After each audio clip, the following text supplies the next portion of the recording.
Shivam multispeciality हॉस्पिटलच्या नव्या वास्तूचे लोकार्पण उत्साहात संपन्न। घुलेवाडी येथे शिवम मल्टीस्पेशालिटी हॉस्पिटलच्या नव्या अत्याधुनिक वास्तूचे लोकार्पण रविवार दिनांक 5 जुलै विविध मान्यवरांच्या उपस्थितीत व डॉक्टर अतुल आरोटे यांचे आजी आजोबा यांच्या हस्ते उत्साहपूर्ण वातावरणात संपन्न झाले।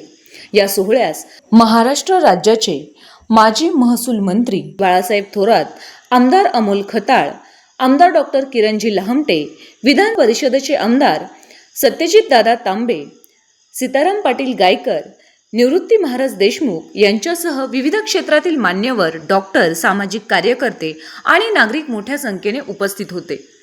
कार्यक्रमात उपस्थित मान्यवरांनी हॉस्पिटलच्या अत्याधुनिक सुविधा, आधुनिक वैद्यकीय उपकरणे आणि ग्रामीण भागातील नागरिकांना दर्जेदार आरोग्य सेवा उपलब्ध करून देण्याच्या कार्यक्रमाचे कौतुक केले। शिवम मल्टीस्पेशालिटी हॉस्पिटलमुळे संगमनेर व परिसरातील रुग्णांना अनेक उपचारांसाठी बाहेर जाण्याची गरज कमी होणार असून एका छताखाली तज्ज्ञ डॉक्टरांच्या माध्यमातून उपचार मिळणार असल्याचे मत मान्यवरांनी व्यक्त केले। कार्यक्रमाच्या यशस्वी आयोजनाबद्दल हॉस्पिटलचे संचालक, डॉक्टर, कर्मचारी आणि उपस्थित मान्यवरांचे कार्यक्रमाचे आयोजक डॉक्टर अतुल आरोटे यांनी आभार मानले। आरोटे, आदरणीय देवबाई आरोटे, रामनाथ आरोटे, सौभाग्यवती Vidyatai Arote, doctor Atul Arote, doctor Swapnali Arote, doctor Ankush Arote, doctor Snehal Arote, उपस्थित असलेले सर्व मान्यवर, सर्व उपस्थित बंधू आणि भगिनी, आज प्रथम मी शिवम मल्टी स्पेशालिटी हॉस्पिटलचं उद्घाटन झालं असं जाहीर करतो। म्हणजे या आरोग्य हॉस्पिटल या नावानं अनेक वर्ष सेवा ही डॉक्टर अतुल आणि डॉक्टर सौभाग्यवती स्वप्नाली, डॉक्टर सौभाग्यवती स्नेहल आणि डॉक्टर अंकुश यांनी केलेली आहे आणि एक अत्यंत लोकप्रियता हे वैशिष्ट्य त्यांचं राहिलेलं आहे। खरं या निमित्तानं मी सांगेल की जसं इथे उपस्थित असलेले दशरथराव आरोटे हे तर आमचे एक इंजिनियर आणि एक लोकप्रिय व्यक्तिमत्व, रामनाथजी आरोटे हे अत्यंत लोकप्रिय व्यक्तिमत्व आमच्या सगळ्या मित्रमंडळीमधलं संगमेर शहरातलं, तालुक्यातलं राहिलेलं आहे। अकोला तालुक्यात निश्चितच असेल कारण त्यांचा तो तालुका आहे आणि त्यामुळं साहजिकपणे अकोला संगमनेरचं दोघांचं हे एक कुटुंब एकत्रित पद्धतीनं जिव्हाळ्याचं नातं सांभाळणारं आहे आणि ह्या सगळ्या ह्याच्यामध्ये एक सेवा म्हणून अत्यंत सुंदर पद्धतीनं डॉक्टर अतुल आणि डॉक्टर अंकुश आणि त्यांच्या कुटुंबियांनी ही सेवा पुढे चालवलेली। तसे मोठे भाग्यवान आहे हे अतुल आरोटे कुटुंब की आदरणीय दशरथराव आरोटे आणि मातोश्री सौभाग्यवती देवबाई, आता वय त्यांचं जवळपास म्हणजे 85च्या 90च्या दरम्यान ते दोघांचं वय हे इतकं आनंदी वडीलधारक कुटुंब मी नाही पाहिलं, इतके आनंदी दोघे। मी विचारलं वय काय, तर आई म्हणल्या माझं वय 85। म्हणलं मग यांचं 90 असं नाही म्हणे ते तर 87 सांगतात। तर ते म्हणले हिची जन्मतारीख चुकीची शाळेत नोंदवली होती हिच्या आई वडिलांनी म्हणून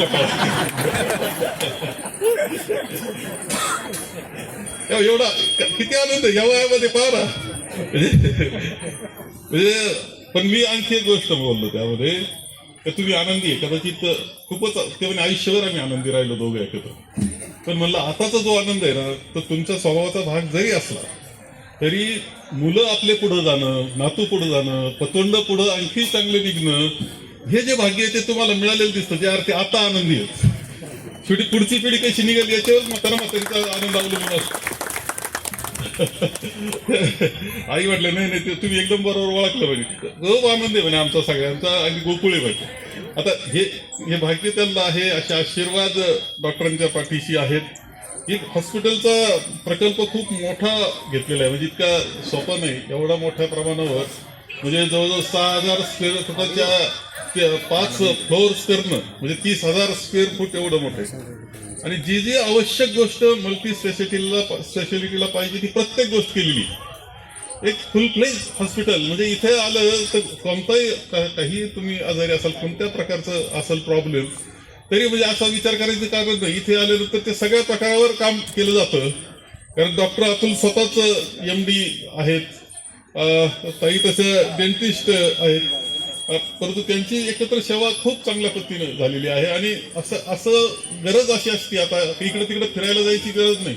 इथं आलं सगळं होतं, बाहेर पुन्हा चांगलं आरोग्य घेऊन जायचं.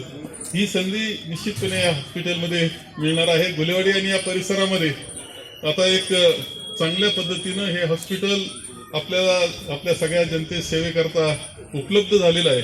आणि हे आपण सगळेजण आपण शुभेच्छा देण्याकरता आहे की आपल्याकडं जो पेशंट येईल तो चांगला तंदुरुस्त व्हावा आणि आनंदाने पुन्हा घरी गेला पाहिजे आणि रामला पाहिजे. ही शुभेच्छा आजच्या निमित्तानं आमच्या डॉक्टर कुटुंब मित्रांना आणि आरोग्य परिवाराला मी या ठिकाणी देतो. अत्यंत सुंदर कार्यक्रम केला, सुंदर हॉस्पिटल, सुंदर कार्यक्रम याकरता त्यांचं अभिनंदन, खूप खूप शुभेच्छा देतो आणि माझे 2 शब्द संपवतो. धन्वंतरीचं पूजन करून आज डॉक्टर अतुलजी आरोटे आणि डॉक्टर स्वप्नाली आरोटे शिवम हॉस्पिटलचा हा उद्घाटन प्रसंग ज्यांच्या करकमलातून संपन्न झाला आहे ते त्यांचे आजी आणि आजोबा.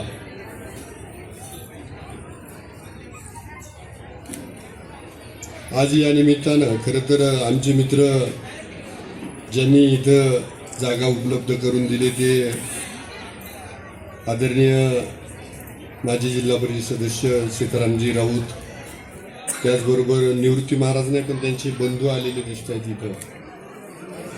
निवृत्ती महाराज येऊन गेले, बाकी सगळेच मान्यवर कदाचित भेट देऊन व्यवस्थितीमुळं येऊन गेले असतील. आदरणीय रामनाथजी आरोटे साहेब, त्याचबरोबर त्यांचे बंधू, सगळेच व्यासपीठावरील सन्माननीय उपस्थिती, आपल्या आरोटे परिवारावरती प्रेम करणारे सगळेच उपस्थित तुमचे स्नेहांकित, विशेष करून राजयोगिनी नलिनी बहीणजी आणि सर्वच आमच्या बहीणजी सगळ्या उपस्थित आहे. ओम शांती परिवार इथं आवर्जून उपस्थित आहे आणि सर्वच मान्यवरांच्या उपस्थित हा शानदार समारंभ संपन्न झाला आहे. खरं तर 12 वर्ष म्हणजे एक तपापासून तुम्ही आरोग्य सेवेमध्ये आहात आणि एक नावाजलेली आरोग्य सेवा तुम्ही दिली आणि आज उलट तुम्ही निवांत बाजूला हे हॉस्पिटल उभं होतंय तर लोकांना सहज इथं पार्किंगची व्यवस्था नीटशी होणार आहे, शांतता भेटणार आहे, गजबजलेला परिसर नसणार आहे आणि जी काही चांगली आरोग्य सेवा द्यायची आहे त्याला सगळं वातावरण तुम्ही पूरक केलं आहे. आणि आपल्या मेडिकल क्षेत्रामध्ये गुण जर आला तर लोक कुठं पण जातात.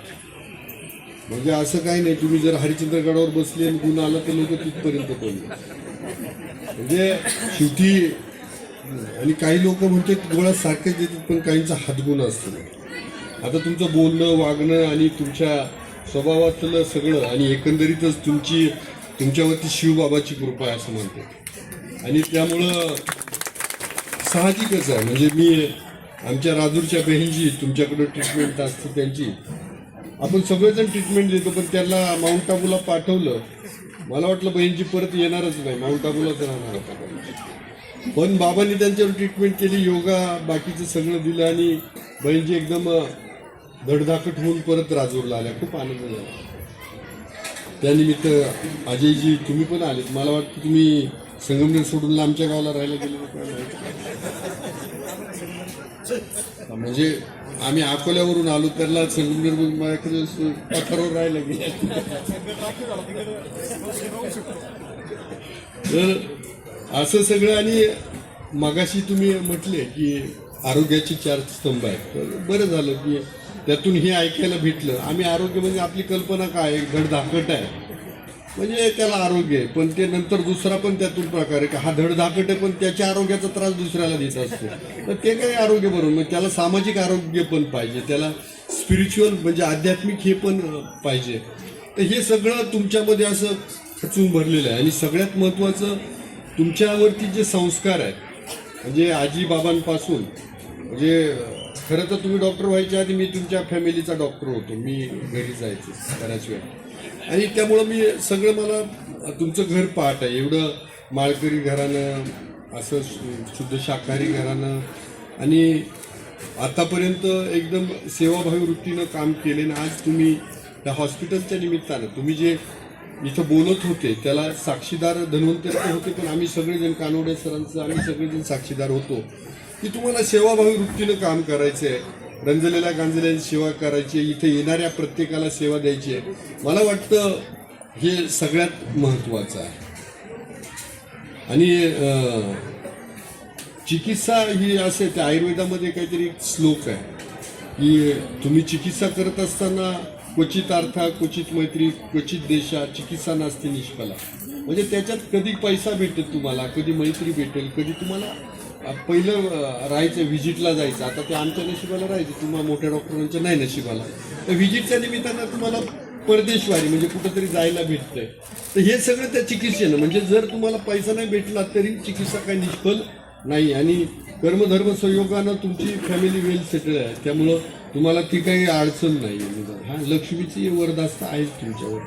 त्यामुळं आणि एवढ्या सगळ्या आजारपणात तुम्ही चांगली सेवा. तर खरं तर लोक म्हणायची त्या करोनाच्या काळात की आमच्या डॉक्टर लोकांनी उगाच पेशंट आणून ठेवले, आमचं केलं. पण तुम्ही आठवा की त्या करोनाच्या काळात तुमच्या सख्या भावाला आणि सख्या बहिणीला तुम्ही भेटायला सुद्धा जात नव्हते, घरात पण घेत नव्हते. त्यावेळेस या डॉक्टर लोकांनी ट्रीटमेंट दिली आहे. आलं का लक्षात? त्यांनाही जीव होता ना. असे कितीतरी डॉक्टर, आमच्याकडचे डॉक्टर खोकले, करोनाच्या काळात एक्सपायर झाले, ते मेडिकल ऑफिसर होते. काय आयुष्यात काय भेटलं त्यांचं. म्हणजे असे कितीतरी डॉक्टर त्या काळामध्ये गमवले, कितीतरी नर्सिंग स्टाफ आमचा गमवलेला आहे. पण पाहण्याचा, खरं तर तुम्हाला सांगतो की तुम्ही कुणी देव पाहिलाय की नाही मला माहीत नाही, पण डॉक्टरच्या आई वडिलांच्या रूपानं तुम्हाला देव दिसणार आहे. कारण देवानंतरचं स्थान हे डॉक्टरचं आहे. आणि अर्थात जे डॉक्टर तसे वागतात ते देव, जे माल प्रॅक्टिस करत ते काय नाही आहे. तर मला वाटतं मी जास्तीचं काही बोलत नाही, कारण मी पण तुमच्या आधीच आलो. जास्त वेळ घेतला तर म्हणजे उशिरा येऊन यांनी खूप लांबलचक भाषण केलं.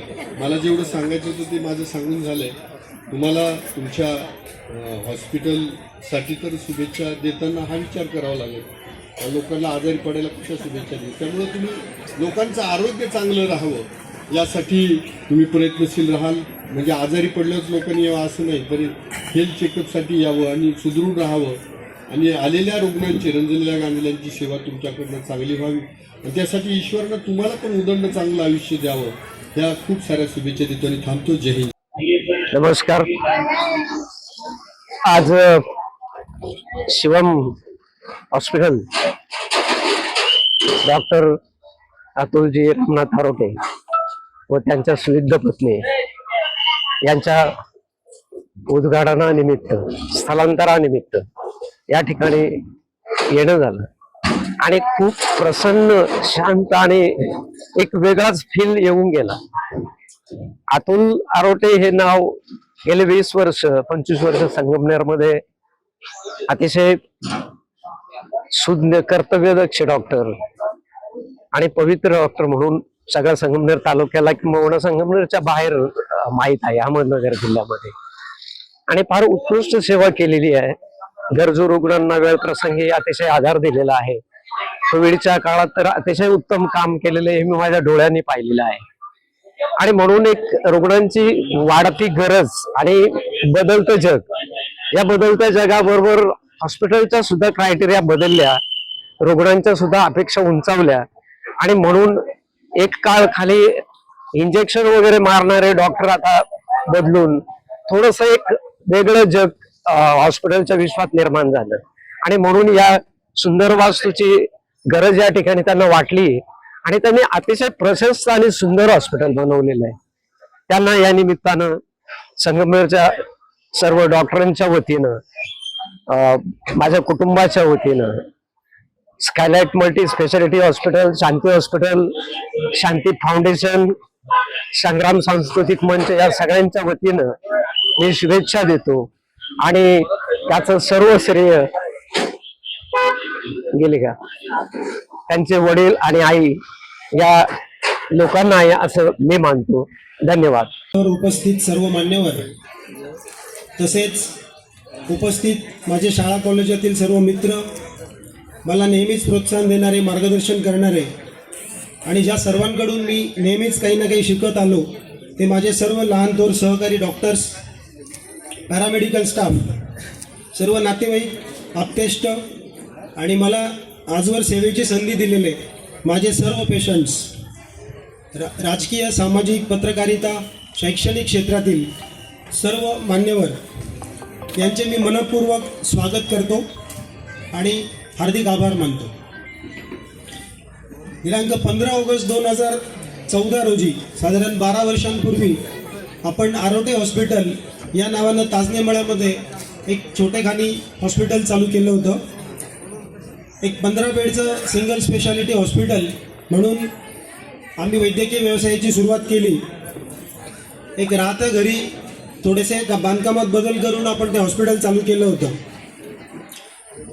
साधारण कुठल्याही वैद्यकीय व्यावसायिकाचं जे काही आयुष्य असतं हे बऱ्यापैकी शिक्षणामध्ये जातं आणि सरांनी जसा आता उल्लेख केला की जे काही शिक्षण MBBSचं आहे हे साधारण 5 ते 7 वर्षांचा कोर्स असतो. त्यानंतर पोस्ट ग्रॅज्युएशन 3 वर्ष, अनुभव घ्यायला 3 वर्ष, अशी साधारणपणे 12 वर्ष एक व्यवस्थित व्यावसायिक म्हणून डॉक्टरकी सुरू करण्यासाठी साधारण त्याच्या आयुष्यातले खर्च होतात आणि 12 वर्ष साधारणपणे त्यानंतर ही वैद्यकीय सेवा दिल्यानंतर साधारणपणे MBBSचं ॲडमिशन झाल्यानंतर आता 25 वर्षांनंतर आपण हे पाऊल उचलताना आम्हाला खूप आनंद होत आहे. हॉस्पिटल सुरू झाल्यानंतर बऱ्याच वेळा खूप ॲडजस्टमेंट आम्हाला तिथे कराव्या लागत होत्या. राहत्या घरी हॉस्पिटल चालू केल्यानंतर जसं जसे आपली ग्रोथ होत जाते तसं पेशंटची संख्या वाढते, आजूबाजूच्या लोकांना देखील त्रास त्याचा व्हायला लागतो आणि जिथे ताजनेमळ्यात हॉस्पिटल आमचं होतं तर तिथे त्याच प्रकारचा जो एक त्रास आजूबाजूच्यांना म्हणा किंवा एक काम करताना देखील खूप अडचणी होत होत्या आणि त्यामुळेच कोविडच्या साथीमध्ये त्या गोष्टींवर फारच जास्त प्रमाणात परिणाम झाला आणि कोविडच्या काळी तुम्हाला माहिती असेल की जी साथ आली तर त्यावेळी पेशंटची संख्या खूप होती आणि सर्वच हॉस्पिटल्स म्हणजे आपल्याला कमी पडत होते आणि त्या काळात एक मनात संकल्प आला की या पद्धतीनं आपण सर्व लोकांपर्यंत पोहोचू शकत नाही, कुठेतरी आपण एक मोठ्या स्केलवरचं हॉस्पिटल एक आपण चालू केलं तर एक जास्तीत जास्त रुग्णांपर्यंत आपण पोहोचू शकतो आणि ह्या एका विचारानं हॉस्पिटलची एक मनामध्ये पायाभरणी सुरुवातीला झाली आणि त्यानंतर एक जागा शोधायला सुरुवात झाली. जागा शोधताना शहरातल्या जागा आता तुम्हाला माहिती आहेत खूप गगनाला भाव सगळे भेटलेले आहेत आणि एक शहरामध्ये जागाही तशा पूर्ण पुरेशा मोठ्या मिळत नाहीत म्हणून आम्ही जागेच्या शोधामध्ये इथे गुलेवाडीमध्ये जागा ही आम्हाला मिळाली आणि आदरणीय सीताराम राऊत साहेबांनी सुरुवातीला या जागेवर म्हणजे जागेसाठी मी जेव्हा त्यांना विचारायला गेलो तर त्यांनी सुरुवातीला इथे मला वाटतं थिएटरचा ह्या जागेचा विचार केला होता, परंतु कोणीतरी त्यांना अप्रोच झालं होतं पण त्यांनी तो एक प्राधान्य न देता म्हणजे हॉस्पिटल इथे होत असेल तर आम्ही नक्कीच ही जागा आम्ही तुम्हाला देऊ असं म्हणून त्यांनी आम्हाला ही जागा दिली. त्याबद्दल सर्वप्रथम त्यांचे पण मनापासून खूप आभार. शहरापासून दूर चालला म्हणून अनेकदा वाटायचं आम्हाला की सगळे हॉस्पिटल तुम्ही बघाल तर आता सगळे नवीन नगर रोडला आहेत, ताजनेमळ्यामध्ये मेजॉरिटी हॉस्पिटल्स इथे आहेत आणि जागेच्या म्हणजे अभावामुळे बऱ्याचदा तिथे वाहतूक कोंडी होते, बऱ्याच वेळा पार्किंगची समस्या आहे आणि या सगळ्या समस्यांमुळे आम्ही थोडंसं शहराबाहेर येण्याचा निर्णय घेतला. सुरुवातीला मला काही मित्रांचे त्याला विरोध झाला की खूप बाहेर चालला आहे, खूप दूर चालला आहे, हॉस्पिटल एवढा लांब. पण आता कसं आहे की आता शहराचा विकास जसा होत गेला आहे तसं आपण बघतो की मोठे मोठे रस्ते आपल्याला आता अवेलेबल झालेले आहेत, ट्रान्सपोर्ट फॅसिलिटीज सगळीकडे अवेलेबल आहेत आणि त्यामुळे ह्या जागी आम्ही हॉस्पिटल सुरू करण्याचं नियोजन केलं होतं. अनेक शासकीय योजना ज्या आता शासन सध्या राबवत आहे त्यामध्ये महात्मा फुले आरोग्य योजना असेल, पंतप्रधान आरोग्य योजना असेल, तर ह्या सगळ्या योजना चालवायच्या जर झाल्या तर जास्तीत जास्त रुग्णांपर्यंत मला पोहोचता येईल आणि त्यांना सेवा देता येईल या उद्देशानं इन्फ्रास्ट्रक्चर असणं खूप गरजेचं होतं आणि त्यामुळे देखील हे हॉस्पिटल चालू करण्याचा त्यामागचा एक उद्देश माझा होता. तर आता ह्या हॉस्पिटल ज्यावेळेस आपण उभारतो तर त्यामध्ये सेवाभावी वृत्ती असणं तर गरजेचंच आहे, परंतु अनेक खर्चही प्रचंड असतात हे उभारणीसाठी आणि या सगळ्या गोष्टींसाठी. पण त्यातून एक फक्त ROI म्हणजे रिटर्न ऑफ इन्व्हेस्टमेंट न बघता एक सेवाभाव ठेवून आम्ही प्रामाणिकपणा, सचोटीपणा आणि एक निमित्त भाव ठेवून हे हॉस्पिटल चालवण्याचा आमचा सर्व टीमचा उद्देश आहे. हॉस्पिटलचं नाव मुद्दाम बदलण्याचंही कारण असं आहे की सुरुवातीला आम्ही आरोग्य हॉस्पिटल म्हणून ही सेवा चालू केली होती ताजनेमळ्यामध्ये. तर त्याचं एक नाव एक व्यापक स्वरूपामध्ये शिवम हॉस्पिटल आम्ही देण्याचं कारण असं आहे की शिवमचा अर्थ एक कल्याणकारी आणि जो एक सर्व जगाचा विधाता आहे, परमपिता आहे, तर त्याच्या नावाचं आम्ही यासाठी इथे हे केलं आहे की एक कायम आपल्याला ही भावना मनात राहावी की आपण एक ट्रस्टी भावना म्हणूनच इथे काम केलं पाहिजे. ही एक आमची त्यामध्ये मागची तळमळ आहे की त्यामध्ये कुठलाही स्वार्थ न ठेवता हे एक लोककल्याणकारी काम असल्यामुळे तर याचा उपयोग हा समाजासाठी कसा सगळ्यात चांगल्या पद्धतीने करता येईल हा आमचा उद्देश आहे. तर हॉस्पिटलमध्ये ॲक्च्युली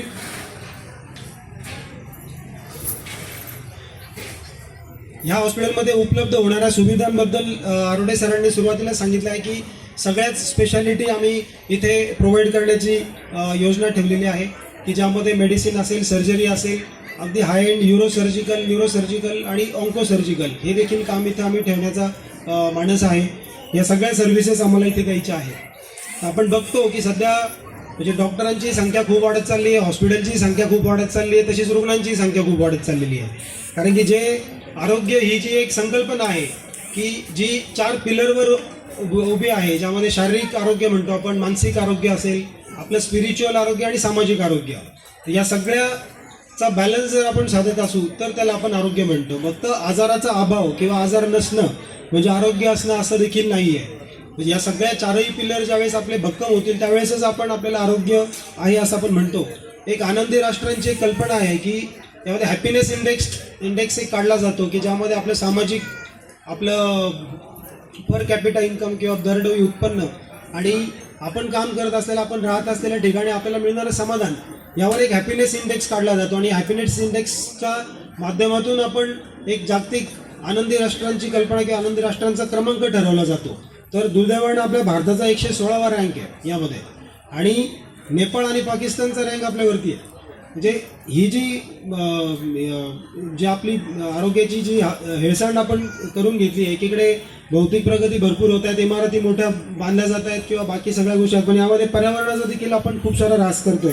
तर या सगळ्या गोष्टीमुळं या सगळ्या गोष्टींचा अवेअरनेस करणं आणि प्रिव्हेंटिव्ह हेल्थवर काम करणं हे देखील आमच्या हॉस्पिटलचं उद्दिष्ट आहे की एक चांगलं आरोग्य, आपल्याला सर्वांगीण आरोग्य मिळण्यासाठी की आपण सर्वांनी या सगळ्या 4ही स्तंभांना योग्य महत्त्व देणं गरजेचं आहे. त्यामध्ये शारीरिक आरोग्य आहेच की जे आता आम्ही सगळ्याची काळजी घेतो, तर त्यामुळे मानसिक आरोग्य असेल, आपलं स्पिरिच्युअल हेल्थ असेल आणि आपलं सामाजिक आरोग्य. यासाठी देखील आम्ही एक मेडिटेशन कक्षाची इथे स्थापना केलेली आहे, एक मेडिटेशन रूम देखील आम्ही हॉस्पिटलमध्ये बनवली आहे.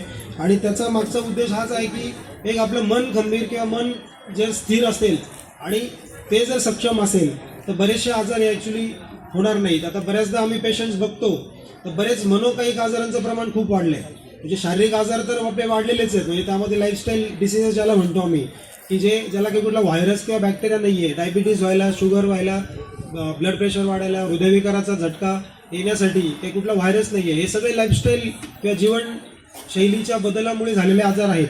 आणि ही जीवनशैली जर नाही बदलली आपण तर हे आजार आपले वाढतच जाणार आहेत. म्हणजे आपल्याला यंग हार्ट डिसीजचं आपल्याला, आपण भारतीय राजधानी आहे, डायबिटीसची देखील आपण भारतातील जगातली राजधानी आहोत. तर या सगळ्या गोष्टींमुळे आपल्याला आपलं सर्व आरोग्य जर चांगलं ठेवायचं असेल तर या सगळ्या स्तंभांना मजबूत करण्यासाठी एक म्हणजे या स्पिरिच्युअलिटीचा देखील आपल्याला यामध्ये वापर व्हावा, यासाठी आम्ही देखील ब्रह्मकुमारी परिवाराची असेल, सिद्ध समाजयोग SSYची असेल, ज्यामध्ये मेडिटेशन पण चांगलं शिकवलं जातं, प्राणायाम असेल, या सगळ्या गोष्टींचं एक अवेअरनेस या हॉस्पिटलमधून केला जाईल अशी आमची एक मनोमन भावना आहे.